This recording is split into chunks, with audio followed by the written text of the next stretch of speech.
and thank you for appearing today. I'd like to get onto some Queensland government specific projects. The Queensland Inland excuse me, I'm just getting over something. The Queensland Inland Freight Route project is designed to address road freight problems holding back rural production in central Queensland, including poor quality roads and flooding.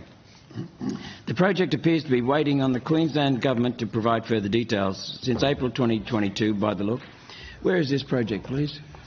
That will be a question which we can address under outcome 2, which relates to, outcome 1, which is on later on this morning under infrastructure. So are you sure of that? Yeah, that's an infrastructure question. So this is corporate matters in this morning's session. The question you've asked is an infrastructure question. We're starting here because we quite often go to an agency and they said we should have done it in corporate. So that's why we're starting here.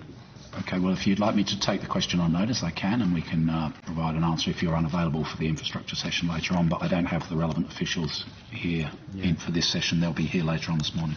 That's fine. Is your department working with the Queensland Government on the $20 billion Pioneer Burdekin pumped hydro project?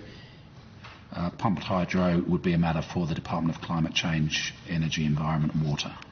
Nothing to do with you? Correct.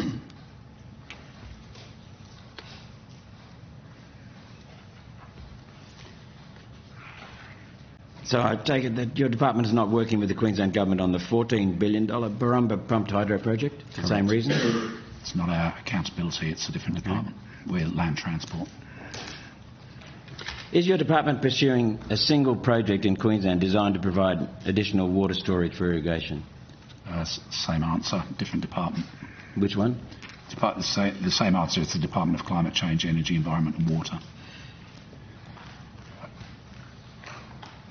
I think we're appearing in a separate committee this morning. Yep. We'll just get into it. We just want to make sure we don't go there and they tell us it should have been done here, because that's been the case in the past. The Isaac and Whitsunday region's productive water supply projects is listed as an early stage proposal on the infrastructure list dated February 2021. Has this progressed? It's a different department, Climate Change Department. Same one? Yep. Okay.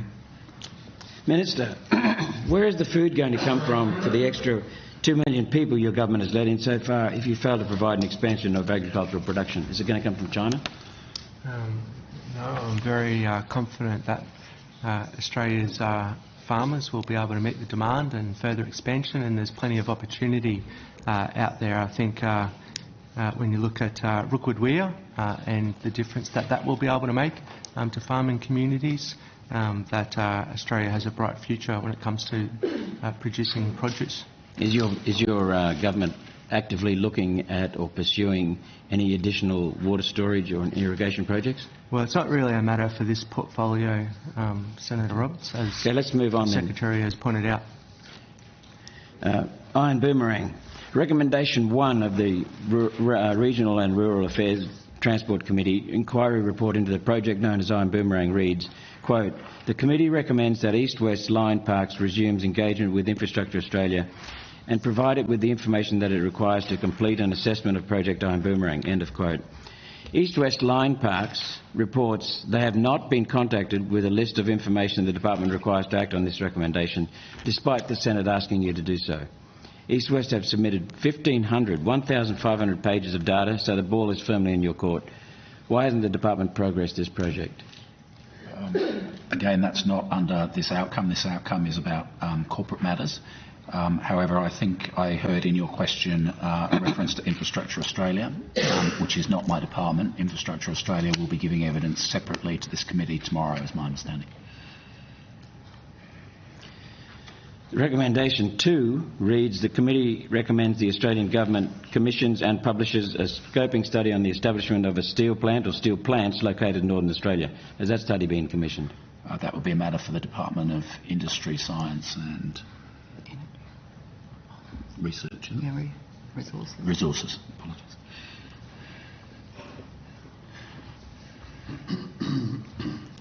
Okay, let's move to the strategic fleet, something that we've been advocating for quite a while, a fleet of Australian coastal ships.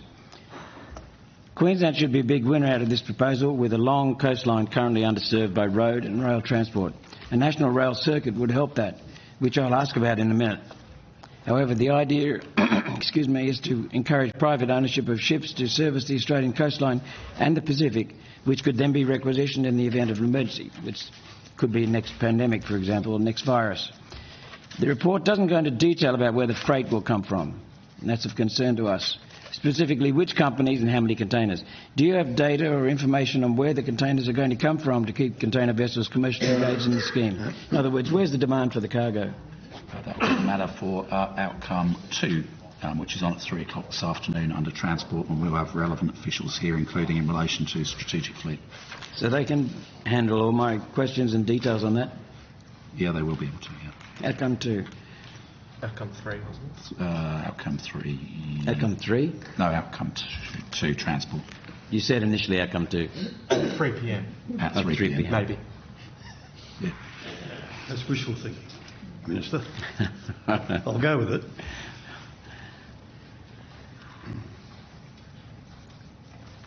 Inland Rail.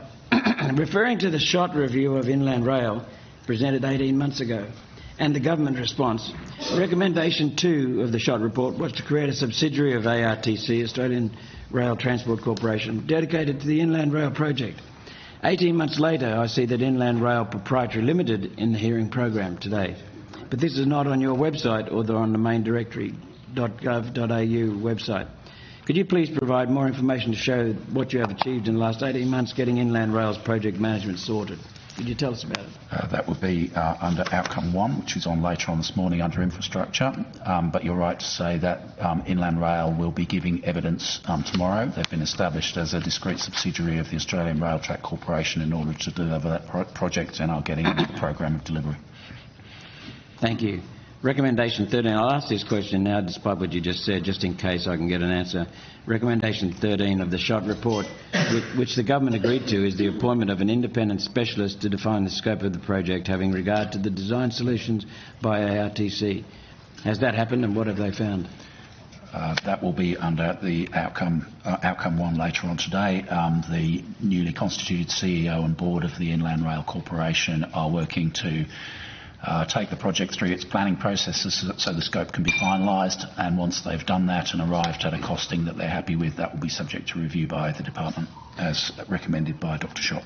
Minister, it's taken a long time to get to this stage, but we still don't have anything firm about what's going on. Isn't the ARTC, I don't know what the budget is now, but it's huge and it's exceeding its previous budget. What's going on? Well, obviously we were concerned when we came to government, which is why we asked the SHOT review to take place. Obviously they provided, Ms SHOT provided the recommendations. The government are working through them, but there is a significant cost overrun that was seen under the previous government.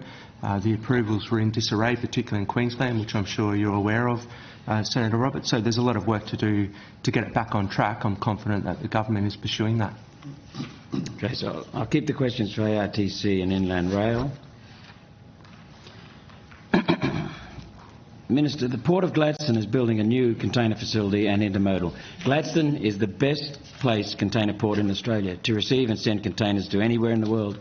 The local mayor wants the business. It's not constrained for capacity, and it would provide the one thing that's been lacking in the Inland Rail project all along: backloading, making the railway pay in both directions. Why are you refusing to look at the sensible, low-cost, privately funded option that is far less risky than the current proposal? Well, there was something that the Queensland State Government were tasked with as a result of the federal election. I'm unsure where that is up to. Yes, so that, again, we can deal with that under outcome 1 later on this morning. There was some work commissioned from the Queensland Government in relation to Toowoomba to Gladstone as a potential option.